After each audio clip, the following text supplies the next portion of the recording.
What is up, everybody? We are back with episode number 292. 92 already. Wow. Yep. So, yeah, I hope everybody had a nice Thanksgiving. I It did. was awesome. You guys have We had a great Yep. one. Played a lot me of too. music. Lots of music played. Yeah, And see, our I didn't get to do that because I'm usually by myself, but we were out up in a nice little house on a lake and uh, up in Colorado, and I had my 6 grandkids and my 2 kids and their spouses all there. So we didn't get to really play any music. So, but You it was didn't still introduce them to really Thin enjoyable. Lizzy? What's that? You didn't introduce them to Thin Lizzy or Cheap Trick? Oh, my family well knows my music. I just didn't.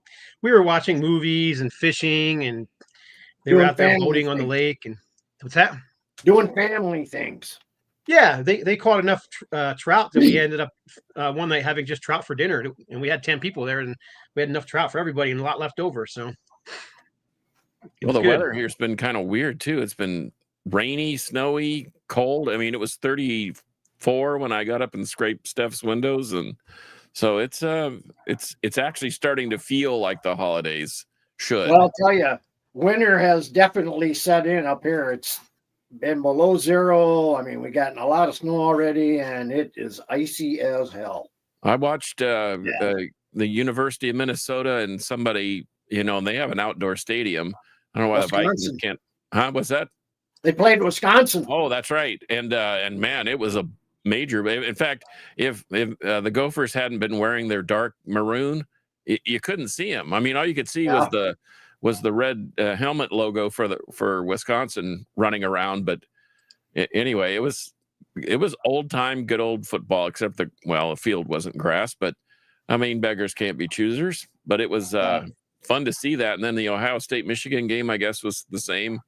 Lots of snow, but we're supposed to get rain and some freezing stuff more again here on Thursday, I believe. So I don't know. It's beginning to look a lot like Christmas, I guess. Yep. We got Kevin Smith checking in and Fraser Dawson checking in. HBT fan, Peter Steele fan. That's interesting because we were just right before we hit go live. We basically started the Metal Roundtable early, and we were just talking music. And who were we talking about? Peter Steele. Yeah, Typo Negative. Yeah, that's TJ Lewis. Thanks for chiming in. He's got a new death metal project that's pretty brutal, and I'm gonna try and. It's called Hammer Throne, by the way, and I'm gonna try and come up and dress up a logo for him. But yeah, that's good news. Well, does anybody got any shout outs, anything they want to say before we get into the meat of the program?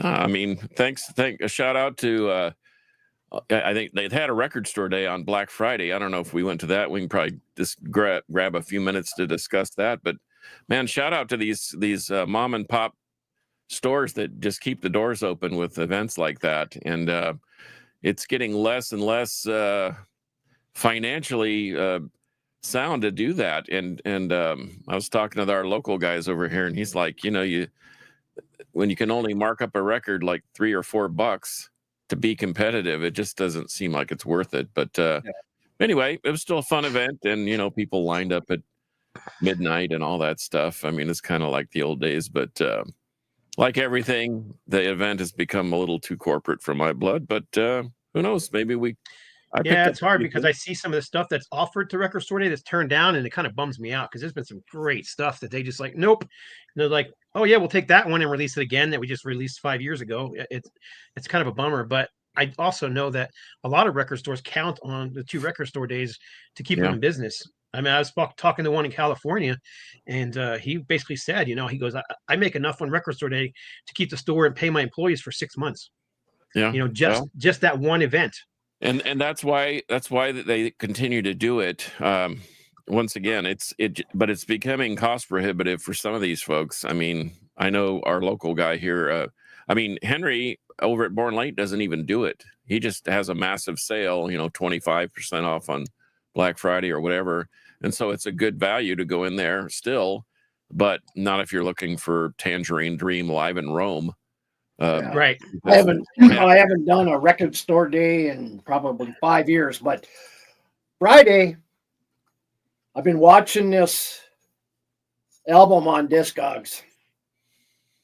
And it was actually this album. I did buy it though. It was actually released on Record Store Day. Scott knows the one I'm talking about. It was. I'll tell everybody.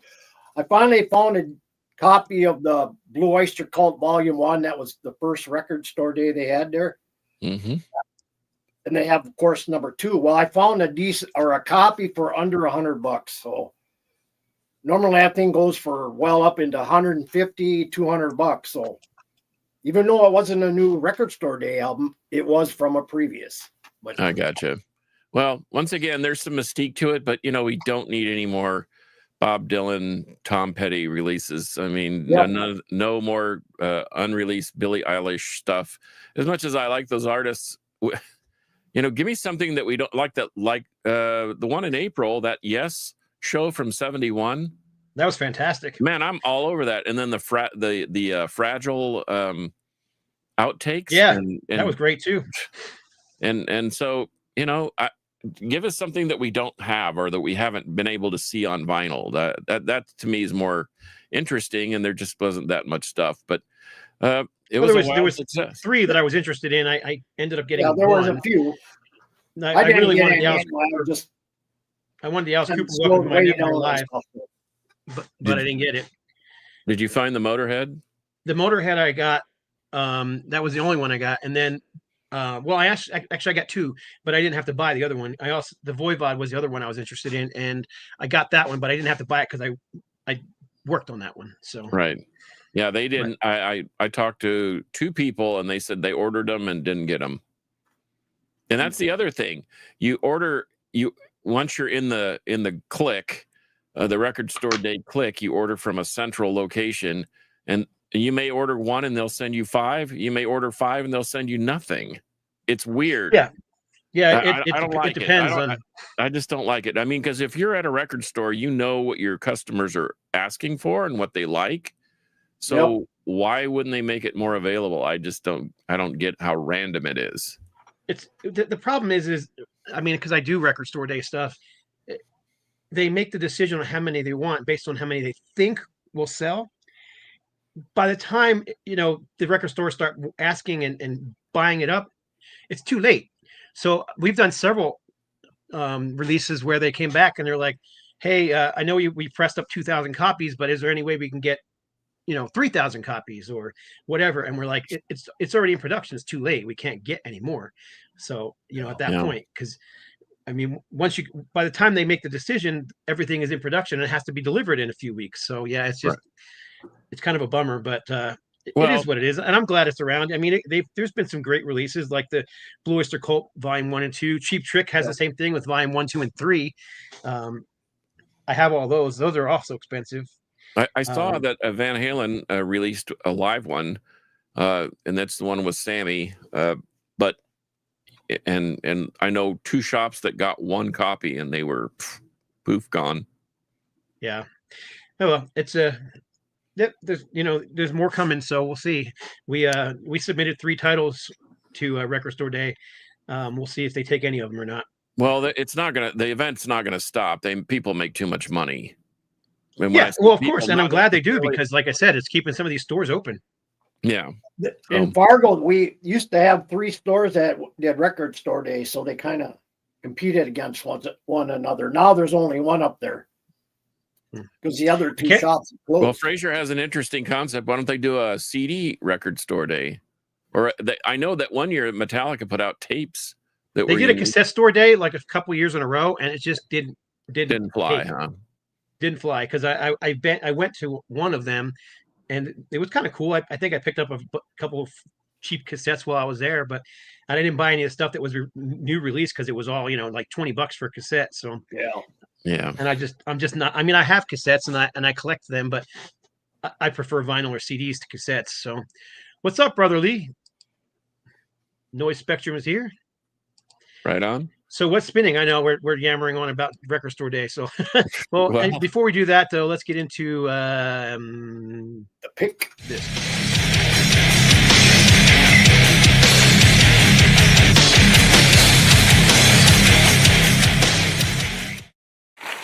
All right. This is your thanks to Stalka Blah for sponsoring the station and the pick of the week, and so I have 2 picks of the week, one in rock and one in metal.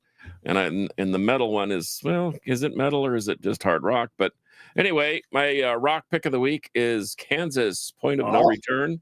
As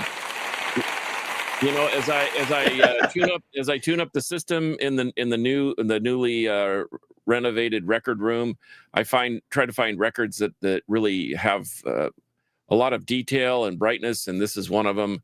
And I played this for, in fact, Rodney Holder over at County Line Records. He came by he wanted to see how the new setup looked, and he was amazed. He never even heard this record. He'd heard of Dust in the Wind, and he'd heard of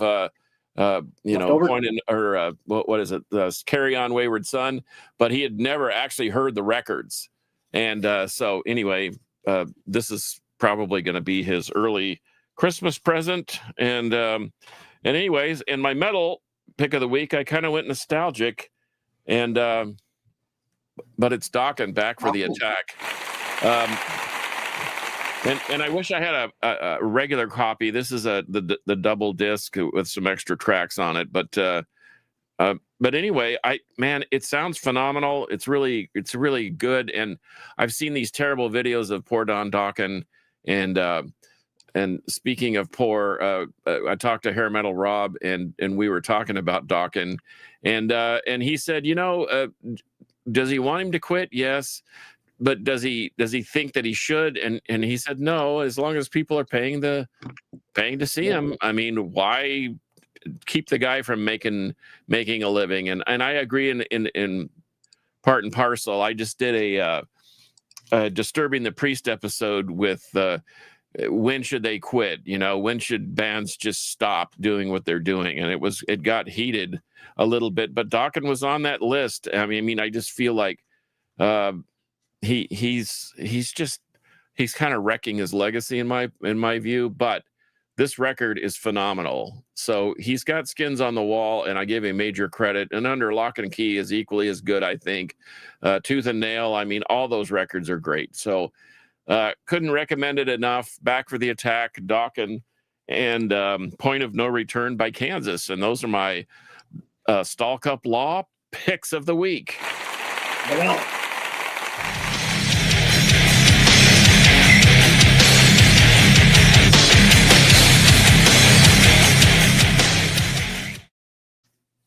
there we go. That went pretty well. That was very professional. That was better than last week. Right on. Well, let's get into the topic then. We are just discussing stuff we've been listening to recently. Well, before we start, shout out to Harrison, Lance, and Steve. You can see that I got a little gift in the mail, that Concho banner in the backpack. Really cool drawing that I got to do for them, and based on a real live person. And now I've become somewhat of a sensation over in Japan. So they sent me that. They sent me this killer shirt.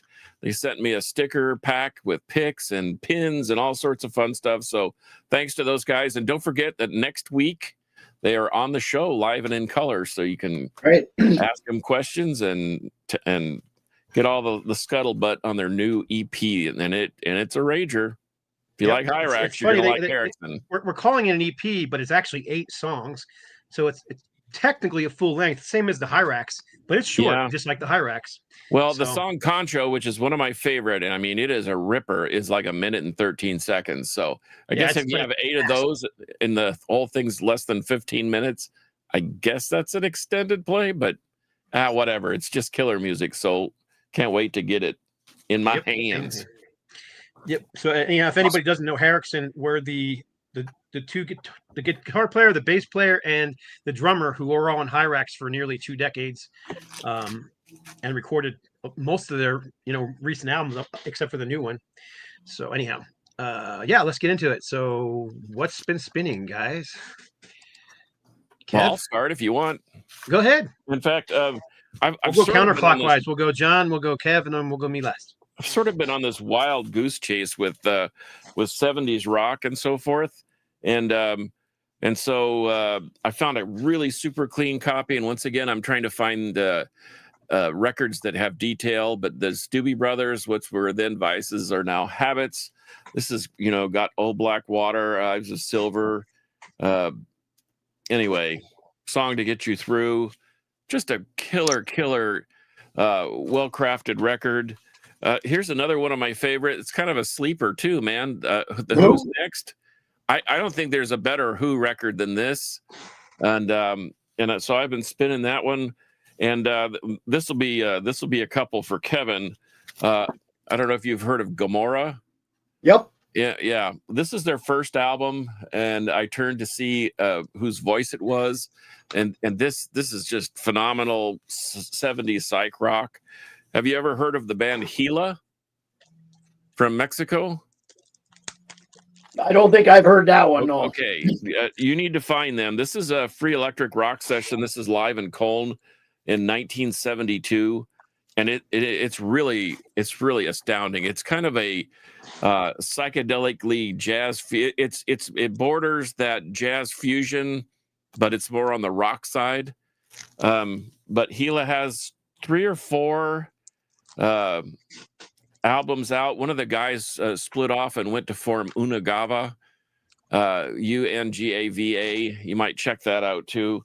And so. Here's one for the masses that I'm sure that nobody's ever heard of. Do you know who Jeff Berlin is? Great bass player. I've heard the name. He calls this the Vox Humana. You know, his Jeff Berlin and Vox Humana. It's on Passport Records, which is an automatic giveaway that it's a jazz oriented album. But anyway, it's got Neil Schon, Steve Smith, the drummer for Verjourney, T. Lavitz on keys, and Ronnie Montrose playing guitar and doing the production work, and then this guy named Neil P-E-R-T. They misspelled his name. Pert. Yeah, Neil Peart, like the shampoo. But the record is really cool. He's got different players. Jeff Berlin is a great bass player and is kind of a session guy. But yeah, this is really, and this is obviously a promo. It's a cutout, you can see by the notch out there. This is not for everybody, but it's really a cool record, and plus it's Neil Peart on there. So anyway, gotta love it. So that's part of what I've been spinning lately, and I got tons more. Cool. What you got? Awesome. Well, I'm gonna get one into the 70s too. I've been listening to this Devil's Kitchen album from '69. Oh yeah, blues rock, hard rock, basically. Just a 4-piece. They're on the LSD label. This is actually a reissue, so it's not an original, but late '60s hard rock, late '60s blues rock. I don't even know how you would describe them, except that. I mean, they're just basically what they are. They didn't really last much. I think they only did that album, if I'm not mistaken. And then I went with this Christopher from 1970, which is kind of a West Coast fuzz-wah band, 3-piece. I think Cream, Airplane mixed together there. Kind of like they're like a West Coast version of Truth and Janie, a little bit. Exactly. Yeah. I almost pulled some of that this weekend, but I pulled that instead. But then I'm kind of getting into some UFO.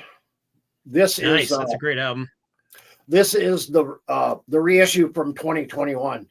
Sounds fantastic. It has the live album from what was it? I think California, Long Beach. It was live in Long Beach same year. So, but yeah, this one, it really sounds good. It sounds way better than the original, but I still love the original sound of the original. And one more here. My favorite Aerosmith, Rocks. My favorite Aerosmith too. It's been a weird mix that I've been listening to, but hard rock, metal, it's just, but yeah, I really love this album. All killer. 1976. That was a pretty dang heavy album for 76. Yep. Okay, right. So before I pick some up and tell you guys, there's a few. Oh, we lost John. We got some comments I wanted to discuss. So the criteria for an EP is between 3 to 6 songs and a total runtime of 30. Both, not one or the other. Well, I think that's probably true, but then again, Van Halen Diver Down, what's that one, like 28 minutes? That, I think in the old days it probably wouldn't, be that, but nowadays the EPs I think are shorter. Most of them. How long was Slayer's third album? I don't even remember. That was I don't know. That album is about 30 minutes or under 2. So I guess it just depends. But in any case, Fraser said, "Damn, I never heard of these bands." Well, we're going to show some that are not so obscure as well. Matter of fact, most of mine are obscure because I'm just showing stuff that I listened to over the last few days. So, but anyhow, and then Mark Chaos said he was spinning some Ultimatum last night. Right on. Thanks, man. I'm glad you enjoyed it. Yeah, we are definitely metal. That's what we tried to always be. We never cared about. People called us thrash. People called us all kinds of stuff, groove metal, but we were never groove metal, and we were never really thrash. We were just a heavy metal band with a lot of thrash influences. Definitely weren't groove oriented. We were never like a Pantera wannabe by any stretch of the imagination. So, all right. So let's see what I have here. I got a few CDs. I'm going to show those first, and I'll just show them all and get it over with. Hey, you're back. Well, that was a wild ride. Good grief. You just disappeared all of a sudden. We could pontificate for days about this Microsoft upgrade to Microsoft 11 or whatever. But ever since, they're basically asking you to buy a new computer. I'm not going to do that. And so I've tried I had to go to my backup server, screw Microsoft, pardon my expression. Anyway. No worries. Anyhow, Mr. Pickle said, Scott, when are you considering thrash metal A through Z? I had a discussion with these guys, and I was thinking maybe we would do a thrash metal A through Z and start doing them on this show rather than me doing them by myself. You probably get more. We'll probably get more stuff, So, but what thrash metal A through Z is? Go ahead. Go ahead. Finish up. I was just saying thrash metal A through Z is we'll just say. I think I did A through. I can't even remember what now. I did like the first 10 or so, but we could start over again and we just pick bands that start with A, and we just show bands that start with A. And I've been doing that with my CDs, but I've been posting all of that on my Metal Uprising site. I know a lot of people that follow it I get a lot of comments from it. So yeah, that's a really cool topic too. Cool. Yeah, I'd have to dig into the CD stash because the vinyl is far less. And some of these guys some of the newer bands don't put out vinyl. They were putting out CDs, but yeah. Yep. I told you a long time ago, you sound like Steve Zoll. So yeah, I got that. I got Udo. I got Bon Scott. I got Dave Mustaine. So yeah, everybody told me all different. What's wrong with that? Yeah. Nothing. Absolutely nothing.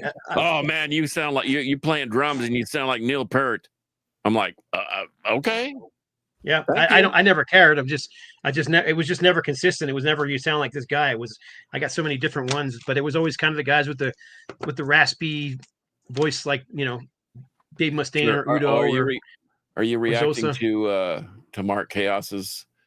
No, Fraser Dawson. Okay, well, Mark Chaos Massacre from Melbourne said, and who's a true metalhead, by the way. It through and through. In fact, he's making his own guitars now. But he says, I was spinning some Ultimatum last night on YouTube. Vicious stuff, man. True metal. So there you go. Thanks. All right. Well, here's here's just a few CDs. And these are the only CDs I'm going to show. Everything else is going to be on vinyl. But I'm still waiting for my vinyl to come in the mail on this. So I've been spinning this CD quite a bit. But this is the brand new Worldview. Invincible. Absolutely fantastic, melodic, heavy metal, kind of in the vein of, I don't know, early Queensryche, Fates Warning, but a much more modern production, obviously, than those 80s bands. But Ray Parra from Sacred Warrior sings on this thing, and I love that guy's voice. He's one of my favorite singers. So, and then George Ochoa from Deliverance and Recon and some of those other bands. He's the guitar player. Wasn't he in Evil Dead too? What's that? George Ochoa, wasn't he in Evil Dead? No, he wasn't. No, that's Juan Garcia. Never mind. George was in. He also toured with Vengeance Rising for their Released Upon the Earth tour, and he was in a lot of different bands. But Gotcha. yeah, there we go. Dolphin Dale. Worldview is awesome. Yes, yes, they are. Anyhow, here's another one. Gorguts. That's a heinous Considered record, Dead. man. That thing is so good. Yeah, I just hadn't played it in a while, and it was sitting over here in a pile of stuff to listen to, and I'm like, I should listen to that. But I was in a kind of a death metal mood, so I listened to that, and I listened to your favorite band, 6 Feet Under. So I like them. I don't care what anybody says. No, I don't hate them. I mean, Warpath, I think, is a great record. I just, it just becomes pretty average after that. But, change my mind. I mean, that's why we're talking about it. I take notes and then I go back and I go, man, Scott was right. They rule. Or I say, gosh, I don't know what Scott's got in his ears, but he wasn't right. But I don't know, man. That's the whole thing. There's so much music out there that's great, and Yep. I'm not a fan of 6 Feet Under, but I'm not an enemy of 6 Feet Under. And I finally got the Damaged Faith in the mail. This is such a unique album. It's kind of thrash with a bit of groove and some classic metal, clean vocals. I love this album. This is a band from the late 80s, early 90s from the Dallas-Fort Worth area. Rob turned me on to them. Hair Metal Rob. Yeah. And I liked them so much. I was like, man, this has never been released on CD or anything before. It was only ever released on cassette demos. So we ended up releasing this thing and putting out the 19 song CD. I've been playing it over and over again. Really interesting. Nobody really sounds like them. There is a bit of a Pantera influence, which isn't surprising for a late 80s, early 90s Dallas, Texas band. But other than that, I just think they sound like nobody else. And then finally, last CD I'll show is the Volume 5 No Light to Metal Records. And I know it's a self-serving and it's my label, but I've had this thing in my car constantly. But it's got a song on there from Harrison. That's actually got Metal Al Diablo on it, as well as a new song from Patriarchs in Black and a new song from Chris Manning that haven't been. They're all like unreleased tracks that are coming out next year. Iron Jaw, Creeper, Hellbender, Primal, Anger is Art, Absalon, Severed Angel, Damaged Faith, Hades, Soul Sign, Vindicator, Reign of Glory, Fear Not, Harrison, Patriarchs in Black, and Chris Manning. What's wrong with that? Nothing. Oh, yeah, rocks. Do. Yeah, that was me. Sorry. No worries. Am I up? You bet. Well, here's a record store day thing. Massive Aggressive. I had a copy of this, and then I looked through my stash. I didn't have a copy of it, so for working security at the door, keep all those crazy people buying the Wicked soundtrack in line. Yeah, it was worth it. And it's on this swirly toxic green and purple merge vinyl. Here's a band no one's ever heard of. I hadn't even heard of them, called Plague Diagram. It's a grindcore band. Very cool packaging. We got to hold for a second because we got Shannon Fry from the mighty Avenger Blood checking in. Of course. So we must always mention Avenger Blood every time he comes on. Of course. And why wouldn't you? That's a ripping band. Yes, I agree. The Sanguisuga Bog is excellent. Okay, speaking of I've sort of been into weirdo metal, not just your standard stuff. And you know that I love some quirky stuff. And this is Bio Noise Generator from Russia. And it's jazz grindcore. And I'm not kidding you. They break down with saxophones and little syncopated, weird downbeat ostinato rhythms and then brutal grindcore. It's so phenomenal. It's got 2 albums on it. It's got Neuromechanica on one side and Subnormal Dives on the other. It took 9 months for this record to come from India, and I'm so glad it got here. The guys at Transcending Obscurity record label are very, very cool. Speaking of which, they sent me this too, because I had to wait so long. They said, pick out another record. And I said, I've heard this Floating before. It's like Swedish. It's like death metal, but shoegaze style. There's gruff vocals. It's a tune to, it's akin to Tomb Mold a little bit, the new Tomb Mold. But Floating from Sweden is excellent. And then I have been, speaking of Tomb Mold, I've been listening to The Enduring Spirit, which is their latest, and this thing is just absolutely phenomenal from a couple years ago. And speaking of absolutely phenomenal, man, buy every Mortuous record that you can, because this is top-notch, pure Swedish sounding death metal with better production. It is so good. And speaking of death metal and my favorite bands, this was the 7th anniversary of this weird. It's like one side of the record is silk screened and the other side is music, and it's Blood Incantations tour vinyl called Vitrification of Blood. You can see the little alien baby thing in there holding the pyramid and the everlasting eye, and then it's got all the tour dates on it. This was the first time I ever saw them, but such a cool little piece, and I think it's limited to a couple of hundred. They released it back in 2016 and then re-released it in 2019 with the special packaging. So once again, everything from 70s psych rock to jazz grindcore. Hey, I forgot to mention earlier too, if anybody's interested, if you like bands like Hades and Accuser and Jacob's Dream and trying to think of some of the others, there's so many of them over there. Boone's Overstock is having an after Black Friday sale. It's called the Cyber Week Blowout Sale. They've got vinyl for between $5 and $12. Okay. All kinds of killer stuff. Accuser vinyl for $5. Picked up some of that Modest Accusation. Modest Attraction. Yeah, Modest Attraction. Yeah, great band from Sweden. Yeah, they've got just tons of stuff over there.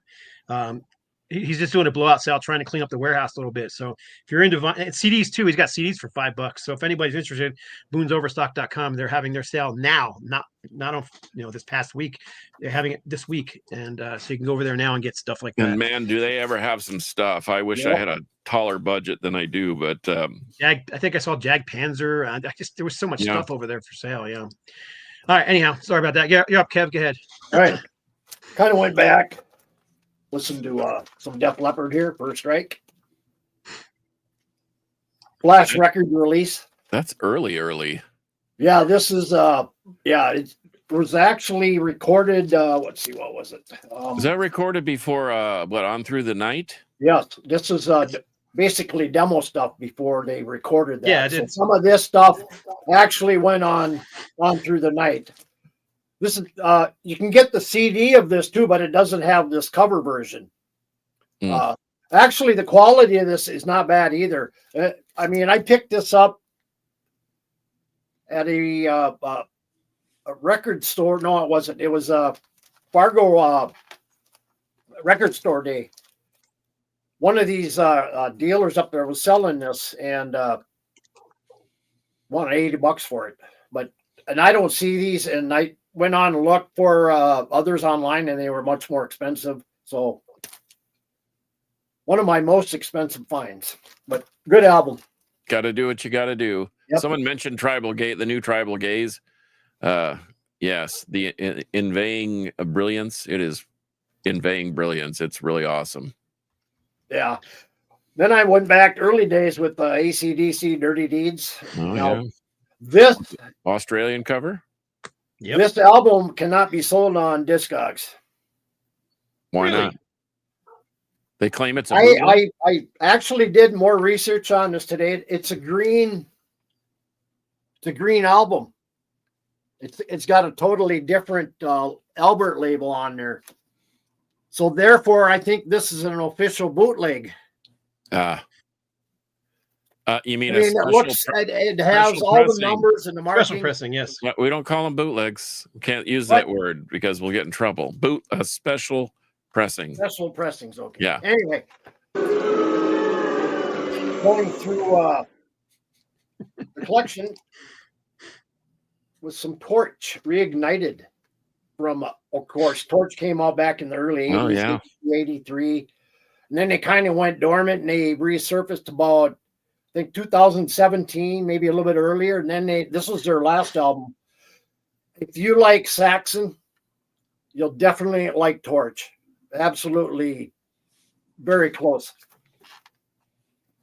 And Dark Angel. This thing, Sounds like thrash, I hear. very good album. I don't see the hate for this. I don't understand not loving the album. I mean, this thing rips. It doesn't sound like them in 1989, 1990. That's why. It's Well, really literally what it is. Doesn't sound like them. I bet. Well, it's got to sound different. The production's better these days, and they have a few different players, and they've been on hiatus for 30 years. I think it's a very good album. I don't see the My dislike. copy's That's still not me, I arrived guess, yet, but but Those are hopefully the here same soon. people, Scott, that think that the Black Album by Metallica is the greatest Metallica record ever written. It Well, just, that was their just- first album, right? oh yeah, because it's self-titled. Gotcha. Yes. Exactly. yeah, Right on. Well, I'm going to show this one. I've listened to it 5 times now, maybe 6. I can't remember. But this is a new Aerosmith and Youngblood comp EP. It is an EP. It's got 5 songs, not 6.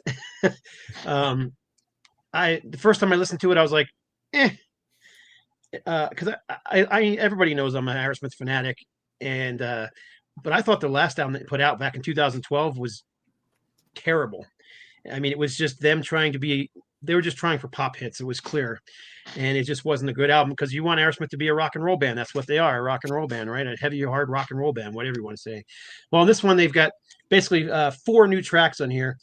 The song "Wild Woman," if radio picks up on it, I can imagine that one becoming a hit for him. It's actually a decent rocking song, and probably my favorite one on here. It's the most immediately likable song because it's got the best hooks on it. 1,000 Days is a ballad. It's okay.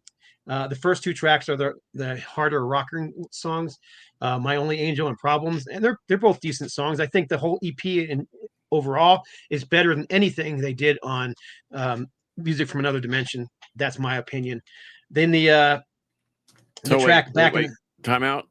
So Youngblood is singing with Aerosmith, or Youngblood and Steven Tyler sing together. Oh, I gotcha. Okay, because So yeah, they're sharing vocals, and he's got I kind of want to like the kid's music. I mean, at least he's sincere about being a rock and roll star. But because he did the thing with Black Sabbath, and he was very gracious about his. But he's huge, I guess. I don't know that much about him, but yeah. I don't either. I've never heard of it. I hadn't heard of him either until the Aerosmith got together with him, and good on him for Don't they have different colors of that cover? Yeah, there's like 4 or 5 different versions. This is the Amazon version. The other versions you have to buy direct from the band or direct from the label. Youngblood has copies that are autographed with a different cover. Aerosmith has copies that are. I pre-ordered mine from Amazon. That's this one here. So I wouldn't mind finding some of the other ones, but I'm just because, like I said, I'm an Aerosmith fanatic. But so the question is it worse than Honkin' on Bobo? I like Honkin' on Bobo. It's a blues album. It's not an Aerosmith record. It's all blues covers. So I don't know. People seem to not like that album, but it's just blues covers, and I kind of dig it. But it's definitely better than Music from Another Dimension, which is way worse than Honkin' on Bobo. They bring on female country pop singers as guests on that album. That should give you a clue.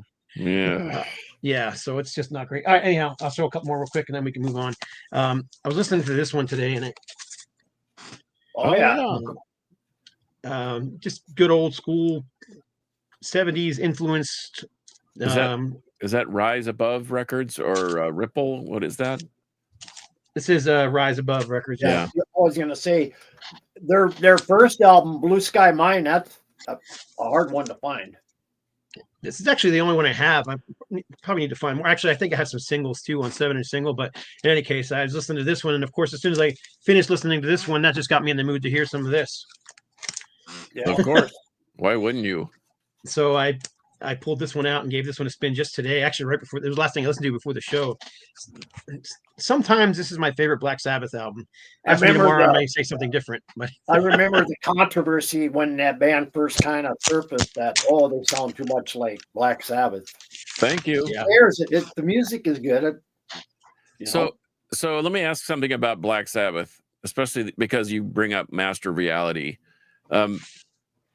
I see all those. I know sometimes we exchange text messages, and you send The screenshots of the criticism you get from original people that poster. I don't think know what they're talking about. But someone said that Black Sabbath was not a heavy metal band, and they were just a blues-based rock band. But so Yeah. describe to me then. I would ask that person, what in the heck is heavy metal in the 60s and 70s? Because bear in mind, yes, they were blues based, but I think heavy metal in general is blues based. At least the tuning and the pentameter and all that stuff. If you get down to a Rick Beato level of it all, but I think that Master of Reality might be the heaviest of the first seven.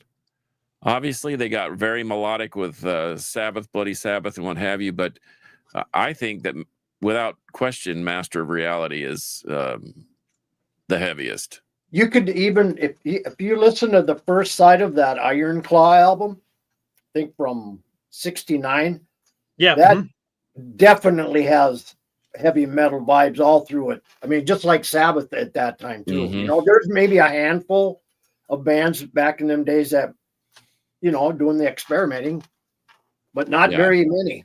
But yeah. But does it really matter? Because I think without Elvis, there's not the blue acceptance of the blues in the white population, and without the blues, there wasn't a Black Sabbath, and without Black Sabbath, there's not heavy metal. So call it the seven whatever of Kevin Bacon, but who cares? That's a great record. They're all great records. The first few Black Sabbaths, and we could argue till the cows come home about which is the best. Mm-hmm. So and Warhammer, we're not going to, because we're not going to. Warhammer asked if I have a label. Sort of. I work for several labels as doing graphics and project management and stuff like that. But then there's No Life to Metal Records, which is obviously my moniker, and I am like a partner in that label. In that I help pick bands, I do a lot of work for the label. I put stuff into distribution, stuff like that. But I'm not the money guy, so it's not really my label, even though I'm a partner in the label. So no, I don't own a label, but yes, I do have a label that I work with that I can bring bands onto. Matter of fact, that's how Harrison on his Carcass's shirt right there got signed, and Patriarchs in Black and several others that we have on the label. Creeper and Creeper. Yep. I mean, sometimes sweat equity is more valuable than money itself. I mean, you can have a pile of money, and if you don't know how to direct it into the right, into the right places, then what does it matter? Yeah, it doesn't. But anyhow, since you mentioned them, this has also been vinyl and CD. I've been playing both. This will definitely be in my top 10 of the year. I love this record. It really sounds good on vinyl. I was surprised, and those guys are just shocked. They think that they've hit the pinnacle, and I said, we're just getting started, because they're going to go out on a short tour at the end of January, and they've already gotten 6 or 7 new songs. And so they're ready to record. What people don't understand about that band is they've been together for 20 years. They've had the same lineup for the last 8 or 9, and they are seasoned veterans. They have played a lot of music, and they are tight. They went into the studio with one of the best, Kerry Crafton, and they knocked it out of the park. Sterling Winfield did all the drum sounds. I mean, you can't argue with that type of production, and they're just, they're just amazing. Yeah, it sounds great. Really, and I like things, I can overlook maybe I don't even want to say the cheese factor, because that I'm not trying to criticize them, but I'm saying, it's not Mortuous or it's not Blood Incantation, but I have to give them credit. The songs are well written and it sounds great. Yep. So, I mean, that's good enough for me. Well, I'll tell you a quick story before we move on, but I got a call today from the guys from Harrison. Because they were supposed to be on the show today, and they asked if they could move it to next week, which was fine with me. I didn't care. But in any case, they were saying they got this compilation in the mail, the one I just showed, this one here. And they're on it, so they obviously wanted a copy, and they were listening to it, and they were like, damn, that Creeper is amazing, man. The production on that, and the sounds, and the riffs, it's incredible. So I was like, yeah, that was the song they picked out of the 18 tracks on here that they said something about. They didn't say anything about any of the other tracks. So they only said something about that one. Although I mentioned Iron Jaw, I'm like, yeah, I love them in Iron Jaw, but they didn't even remember which one Iron Jaw was. So not that that's not nothing negative against Iron Jaw. It's just that Creeper was one that stuck out in his mind. So Sure.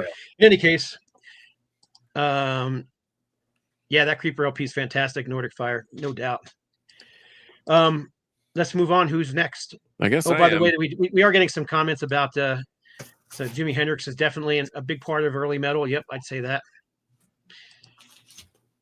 Well, we're getting money. There's money in music. Yeah, there's lots of money in music. You spend it. Yeah, you spend lots of money on you music. buy lots of drumsticks, guitar. No, I'm talking about labels and making money. Oh yeah, yeah. The labels I work for, obviously they have to make money to stay in business, but they are definitely not getting rich off of selling records. I can tell you that right now. Nor am I. So anyhow, Volume 4 is the best Sabbath. The heaviest too, maybe. Okay. I think there's a real transition point right there. But anyway. Yeah. Okay, back to my weird eclectic music taste. This is Sons of Faust, local DFW band. They do everything from kind of like trippy ambient to shoegaze type stuff. This is a Spanish-speaking fellow. He does all the instrumentation and has a few players helping him out. Canadian band called Cut Copy. If you like, I don't know, like early Duran Duran, Fix, that type of thing, they kind of emulate that. And then speaking of that early Duran Duran and Fix, the Police, Synchronicity, this is a great sounding record. I don't know if you know the story, but if you pull the record out, and you probably couldn't see it here, but if you pull the record out, it was printed by an audiophile company in Japan. And if you hold it up to the light, it's purple. And that's how you know you didn't get a bootleg pressing or a special pressing for that matter. And then some of them later started to come out and they were like a root beer color. But when you pull them out of the package, they look black. It's very weird. This has been a pick of the week. Robin Trower live. If you don't have this, you really great need album. Everybody needs this in their collection. This thing is so fantastic and so well produced. Here's a couple of record store day things that are kind of weird and unusual, but I have a huge Asian action movie collection, and it includes the terrible kung fu movies, the Shaw Brothers, etc. But that's okay. But they have a unique style and whatever. But I found the soundtrack for Tokyo Gore Police. If you ever want to just have your mind blown like a cartoon type violence and blood and gore, Tokyo Gore Police, and the soundtrack is phenomenal. Here's something I found really, really interesting. Speaking of Black Sabbath, Jazz Sabbath Live. Wow. Has anybody heard this? Nope. Okay. Well, you need to check it out on YouTube. They play Black Sabbath, The Wizard, War Pigs, Hole in the Sky, Paranoid, Into the Void, Rat Salad, Children of the Grave, Behind the Wall of Sleep, Iron Man, and Fairies Wear Boots. And it's a 3-piece stand-up bass, piano, and a drum kit. And it really is cool. So you can still find these out there. I think that there's a couple stores here in town that still have it, but it's double transparent, like a tangerine orange clear vinyl, and it sounds really great. Once again, I'm trying to find things that sound good on the new system, and that thing is unbelievable. Here's another thing that really is unbelievable. I'm a huge Clash fan. I love the Clash. I've loved them since they came out. This is Combat Rock, which is probably their most famous. And then it's a 3-record set, and it's got some live and unreleased tracks, and it's got all sorts of cool stuff on it, plus a book and the poster and an obi, and it, just happened to be in the cutout bin or the used bin. So I grabbed it, and I've got an original copy with my old original copy with a poster, and I have it on Japanese audiophile clear vinyl. And then once again, I'm trying to figure out how to make nice. I love that album. How to tune I have that one there. Jean-Michel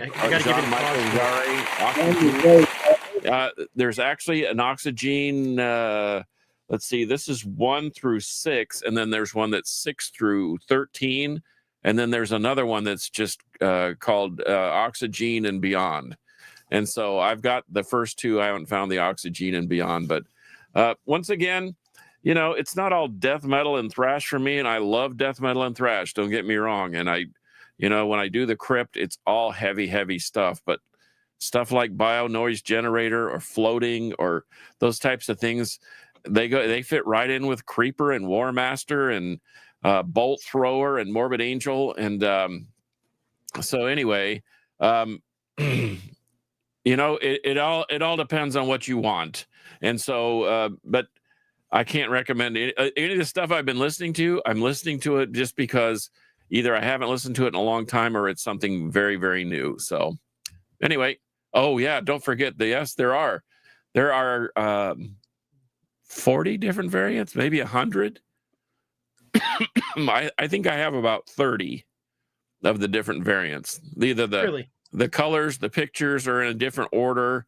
And on that, if you look at the like the record, the RCA or the Columbia House pressings, the vinyl is always black, and the instead of red, yellow, and blue, it's pinkish red, yellow, and blue. You can tell that and I've got a couple of those copies too, but I've got the root beer color. I have the purple, the original audiophile Japanese purple. But yeah, every time I go to the store, it's kind of like the Grand Funk. We're an American band. I'm always checking for yellow vinyl and to see if there's any flaws in those. And I showed those to a friend of mine, and he was just blown away. He's like, "How many of those things do you have?" And we counted them. I have like 27 of them, but not including the black and the pure gold. So anyway, just another Everybody's fun saying thing. we're getting people saying there's some people saying 45, some 35, 36, 45.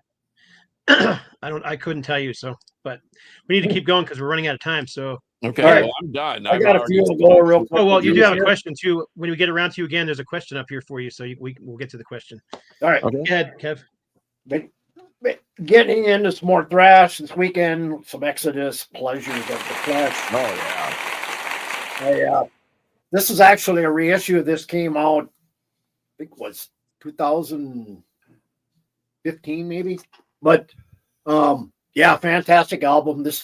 It has the Combat on here, but it's put out by Metal Blade, but great album. Well, I think Metal Blade bought part of that catalog from Sony, because Yeah, remember, Sony CBS bought the whole label and then fired everybody but Cyclone Temple. No offense to them.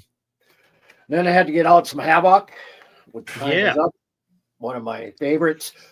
This is the band signed this at a show here up in Fargo, and I did an interview with them for my radio show many years back. And this is one of them. I brought most of my stuff. They signed it, but yeah, one of my favorites, purple vinyl on the Restricted Records label. And then my favorite album of the three from Corrosive, Toxic Apocalypse. Just, I mean, fast, furious, thrash, speed metal, whatever you call it. But killer stuff out of Canada. And I showed this on my one of my videos I did here a couple days ago, and I forgot to name the band. The band is called Children. They're out of New York. This is kind of a progressive thrash album. They only did one album. They were around for maybe 3 years, and a very good album. But I'm trying to see what the label is. Komodo label. I'm not sure if it's maybe native New York, but if you like, I don't know, maybe a little Watchtower, Species, Children, you'll like. And I went back to some early Iced Earth with Night of the Storm Rider. Yeah, great album. And I haven't heard this in a while. It's not my favorite one, but I mean, with tracks like Storm Rider, The Path I Choose, just great tracks. That is my favorite. I love that album. Yeah, that's a great I album. thought John Greeley fit the band really well too, the vocalist. Yeah. He only sang on that one album. Although he has a new, last year he put a new album out. John Yeah. Greeley did under his, I can't remember the name of the band on top of my head. Something about trees. That's all I remember. Something about trees. It'll come to me. It'll come to me. And it's not Yeah, the band. that's it. It's not the band If the Trees Could Talk, which is a fantastic band also, by the way, just as a side note. Yeah. I'm gonna look it up because it's gonna make me nuts that I can't remember this. I do like the original cover too, George. Seventh Servant, and the name of the album is Tree of Life. So you were right. Yeah. There's trees in it. There you go. Yeah, and it came out Landscapers. actually it's longer ago than I thought, 2022. But it's still a good album. I mean, I really liked it. It's very much in the Iced Earth vein. Doesn't Sure. sound exactly like Iced Earth because it doesn't have John Schaefer on guitar, but it's still a really good album. That's actually one. And Ed just said Something Wicked is his favorite. That's would rank in my top 5 too. Yep. Really a good one. Yeah, most of the early Iced Earth albums have multiple covers. I mean, even originally when they were released, I've got the first album with 2 different covers for 2 different CDs. One was the US, one was Europe. So Well, wasn't McFarlane does the infamous comic book artist doing like Something Wicked has a McFarlane cover, and then yes, Days of Purgatory. So does Day of Purgatory does. There's one other one too. I can't remember what it's called. Horror. Of course, I can't remember. Horror show. Looking Dark it up. Saga. Thank you. That's it. Dark Saga. Thank you, Nordic Fire 74. Yep. Right on. All right, cool. Let me get through some of these because we're running out of time. I got several here. So I just got this one in the mail. I've been looking for it for a while for an original pressing of the Dead Engine album. Dead Engine. This is called Hold a Grudge. From I think this is like 84, 85, somewhere in that area, maybe even later than that. Maybe even 86. I can't tell. Anyhow, doesn't matter. It's mid 80s, so kind of straightforward metal, but it's got a lot of like Metallica style riffing in it. Definitely influenced by that whole new wave of British heavy metal. I don't remember where these guys are from, but great picture of the band in the back. But since I was listening to that one, I went ahead and pulled out. We got a few albums out. That's the one I first album. And I pulled this one out and then gave it a listen after I listened to that one. I think this one is a little heavier. The second album's a little heavier than the first one, which is unusual. Usually bands go the other way, but these guys didn't. I also have a 7-inch single by them that I played, but I didn't grab it to show. This is one that Kev turned me on to. Oh yeah. He was posting pictures of it. This is the tribute to Metallica, tribute to Kill 'Em All, called No Life to Leather, and it's got cover. Hit the Lights by Tailgunner, The Four Horsemen by The Almighty, Motor Breath by Soen, Jump in the Fire by Tigers of Pantang, Anesthesia Pulling Teeth by David Ellefson, Whiplash from Motorhead, Phantom Lord by Saxon, No Remorse by Diamond Head, Seek and Destroy by Testament, and it ends with Metal Militia from Raven. Wow. And that track, Raven, that is a killer track. So is the Testament. Actually, most of it's pretty good. The only one I thought the Motor Breath was just a little bit. It was decent. It just wasn't quite as heavy as some of the other tracks. That's all. Anyhow, and then a couple of rock albums. This is the new Cheap Trick that I've only got to listen to twice, and I'm digging it. I think it's actually better than the last couple. It's got more. I agree with you on that one. I've listened to it. Is Bunny Carlos not in the band anymore? Bunny Carlos is still a member of Cheap Trick, but he does not tour with them. He does not record with them. He just gets paid. Okay. And I don't know why. I don't know what happened. I just know that he split with the band. He still tours though. Bunny Carlos. He has his own band. I just can't think of it right offhand. It's Rick Nielsen's son is the drummer. Is the drummer, and he's been the drummer for like the last 10 years. Huh. So, but anyhow, the thing I liked about this one is it's got a lot of. I mean, Cheap Trick is a hard rock band, but they're also a pop band. I mean, they've always been that kind of power pop band. And those first 4 or 5 Cheap Trick albums, I mean, they're just so hooky. And I think they caught that on this one too, with a lot of big hooks. So, and this one you can get in like so many varieties. It's ridiculous. Like the new Megadeth album, it's got like 30 different colors of vinyl. I bought one. I bought one too off Amazon.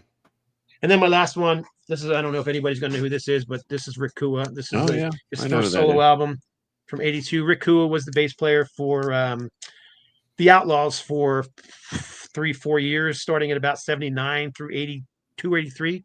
Played on all the albums in that time period, and then he went solo. And yeah, I just haven't heard this one in a while, so I was digging through records, like, oh, I haven't heard that. It's a good, solid hard rock record.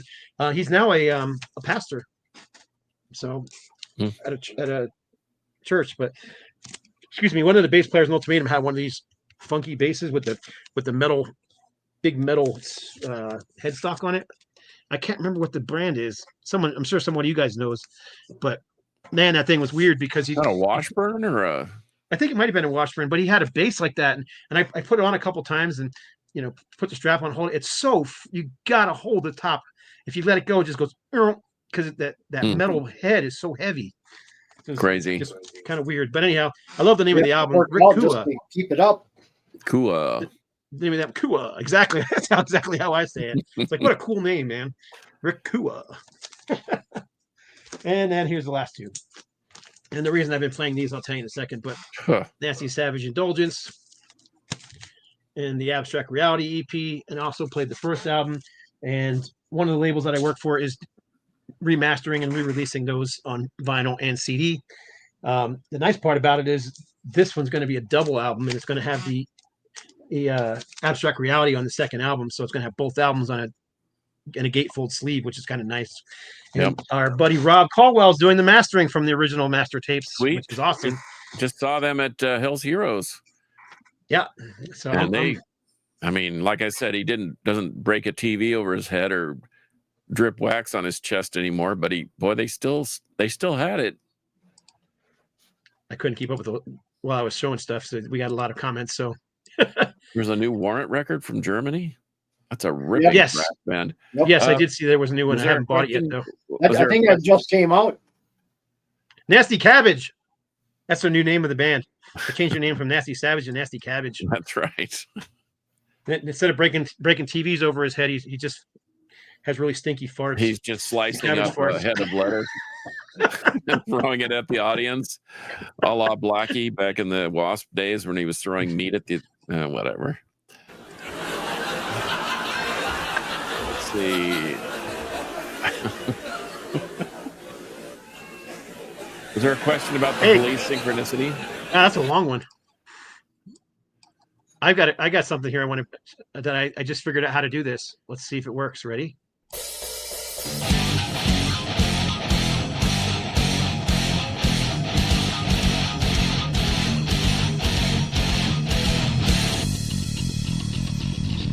Turn it up.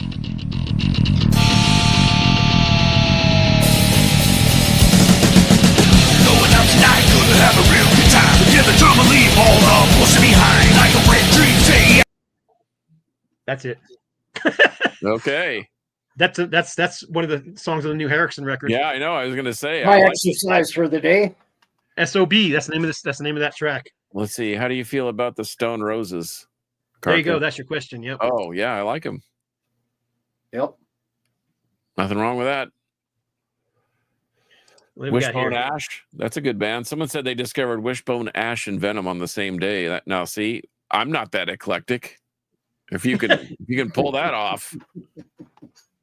Both great. I mean, I actually like Wishbone Ash more than Venom. Venom, I thought were great. The first three albums were great. I never really got much into anything after that. And then I have the first two. So some of their new stuff is not bad. Don't sleep on it. But I like the Venom Inc. more than I like the Kronos version. And that may sound sacrilegious, but it just sounds better to me. I've seen them both live. So, I mean, but I saw Venom Inc. more recently, of course. Oh, gosh, you're going to torture us all with that. No, I actually listened to that. I have it on a download. I don't have it in any other format. And I hate to say I like it, but there's some of it's kind of likable. And there's nothing wrong with it. It's not. This is not the regular album from them. This is industrial and remixes, and they took the songs from the album, and then all these different industrial bands and artists remixed them and made them into their own songs. Yeah, I like industrial music, so I like this. I don't care what anybody says. I think most people who say this sucks have actually never heard it. No, I agree. Or they with just you. don't like that style of music. One of the two. Well, and it's it's Morbid Angel, and you're thinking, wow, what on earth happened? They have a new record coming out, and it looks pretty brutal. I haven't heard anything off of it yet, but Shannon Fry says he likes all the Venom albums. I like all the Avenger Blood albums. Does that count? that should count. He doesn't even like all the Avenger of Blood albums. I know he doesn't. And that's too bad because I like them all. They had me hooked the first one. I even liked the first demo before he joined the band. I still have that one on CD.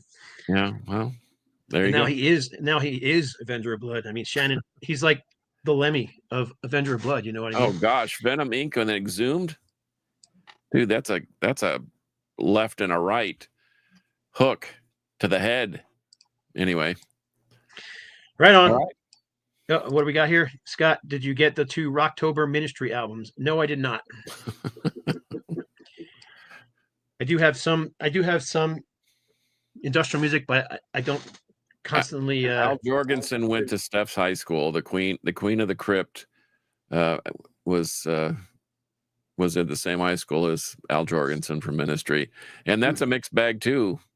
I mean, Jesus can build a hot rod. I guess he can do anything. He can build the rest of the world, right? Right. Right. Anyway, on.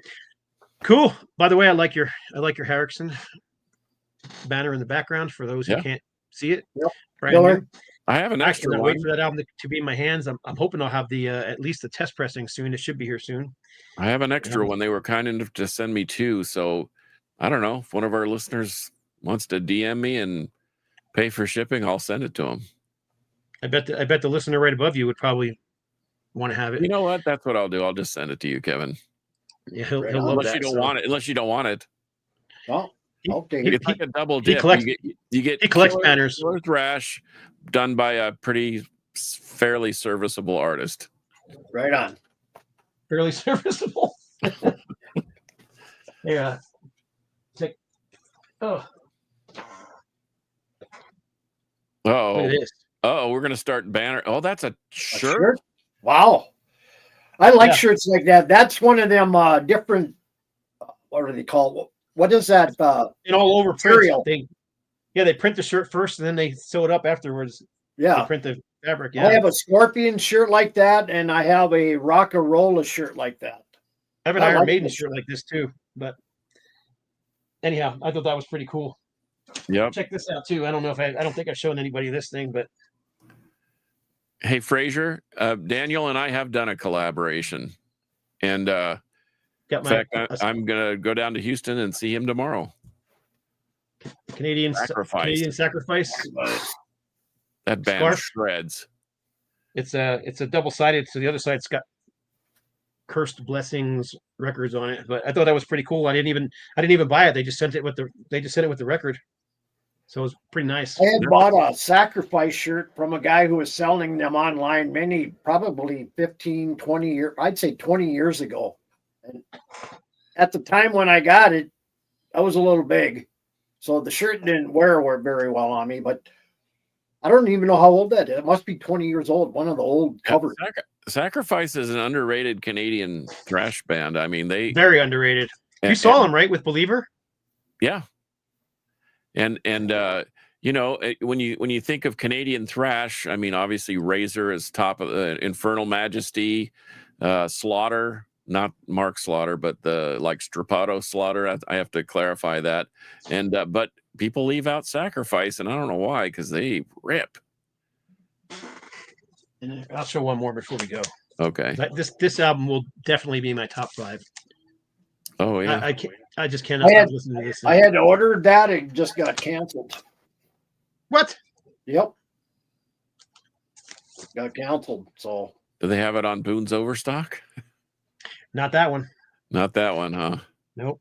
They do not. But there is a lot of stuff on for a decent price, and I got an email yesterday. In fact, they said they canceled it. So you can literally, if you're vinyl, you just click on there's a button to click on. It says vinyl under $20, and I'm telling you, there's tons.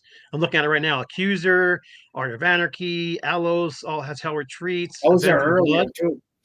They got Avenger of Blood on there in the under $20 thing. Baron Cross, Battle Cross, Believer. Lots of Believer. Blessed by a Broken Heart, tons, Brainstorm, Brand New Sin, Bride. There's just tons of vinyl in here. I would love to find a good vinyl copy of Sanity Obscure. That's my favorite. Believer. Let's see, it's in here. I just saw it. It is? Yeah. Sanity Obscure. Let's see, right there. Yep, $19.99 on sale. And then it goes back up to $35. Well, I need to find $20 then. Yeah, you definitely want that. That's a good price. And it's the orange vinyl variant. There's 3 variants, I think. I just want it because I want to play it on, Yep, on the turntable. Yeah, Got it. killer system. All right, man. Well, we got to go. We're already 12 minutes over. We're We're and just I got dinner waiting. So Oh, yes, Recon. Love Recon. Great band. Just got a message from Harrison. Yeah, they're going to be on next week. So anyhow, we'll get this going. So next week we have Harrison on. We'll have the brothers from Harrison, whose last name is Harrison, and so we'll have them on next week. We'll be talking all things Hyrax and Harrison, and talking about the new album, and they can share more this time because they've been on the show. What was it, about a year ago or so? Before we had even signed them, we were just talking music and talking Hyrax, but this time we can get more into the new album and those kind of things. So we'll have them on next week. So hope everybody can come back. And if you got any questions for the Harrison/Hyrax guys, they'll be here next week. So anyhow, that's it for this edition. If you looking for John, you can find him on Instagram at CarcassJohnArt, or you can also find him on 128 DB Rock in the Crypt and in my alter ego. In fact, tonight at 10 o'clock, I have a new episode, and Kevin, you're going to probably want to listen to this one. I was just listening to one of your shows here yesterday. I don't know what number I stopped, but I'll send you a link for the rest of them if you'll just send me an email or a text. Yeah, well, I'll do that. Oh, Steve's not here. Steve works for the government, and that's a dicey proposition. Yeah, he got stuck at work. So anyhow, sorry about that. Didn't mean to put that one up. But anyhow, you can find Kevin on YouTube at Old Metal Rocker 66. And over at Metal Uprising on Facebook. Come on over. Yep. And you can find me on Instagram at No Life to Metal. You can find me on YouTube at No Life to Metal or Scott Waters, either one. I think my channel name there is actually Scott Waters, but if you do a search on Instagram for No Life to Metal, it also comes up. I checked myself to make sure that was true, and it is. You can find me I'm usually on Facebook all the time. So yeah, you can find me on Facebook under my name, Scott Waters. So anyhow, that's it. Appreciate everybody who came and watched. We had a lot of people watching and commenting, so I really appreciate all you guys. If you haven't subscribed to the No Life to Metal channel, please do so on YouTube. If you haven't, click the thumbs up button. Those kind of things help because it gets more people to watch. And the more people we get watching, the better the show can get. So that's it. Yep. You know how we end it. We'll have because Mark Chaos Massacre requested it. Maybe we'll have Osric Tentacles talk. I would love that. I would love to get the guy from. I would love to get what's his name, the guitar player whose name is Ed Wynn. Thank you, Ed Wynn. His wife plays bass, and she's really an outstanding musician too. I think she's Hungarian. He's British, but anyway, yeah, I can contact him. Get him on the show. Is there any chance you can contact them? Oh yeah, I did a T-shirt design for them a few years ago. Oh, see if we can get them. I would love to have them on the show. That would be so awesome. Yep. Out of my way, down on your knees, time for you to sit down and walk away. Don't wanna see them to their face. Feel the pain, don't try too hard, cause you fail anyway. Running free, running wild, standing tall, better be ready. Okay. I knew Harrison's going to kick ass. I'm telling you. Before we get in trouble with the FCC, we need to just sign off. But by the way, the cover artist from that Harrison is Ed Repka. Oh man, thank you, Ed Repka. I almost said Ed Wynn because we just said that.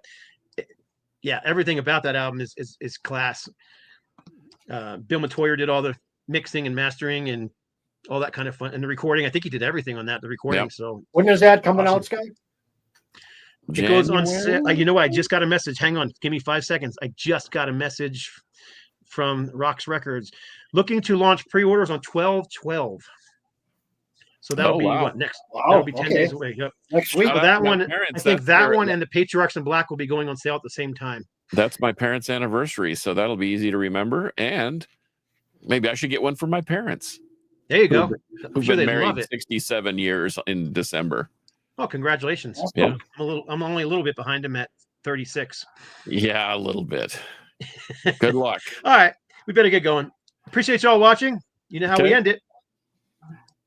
For episode number 292 of the Metal Roundtable, Metal Will prevail.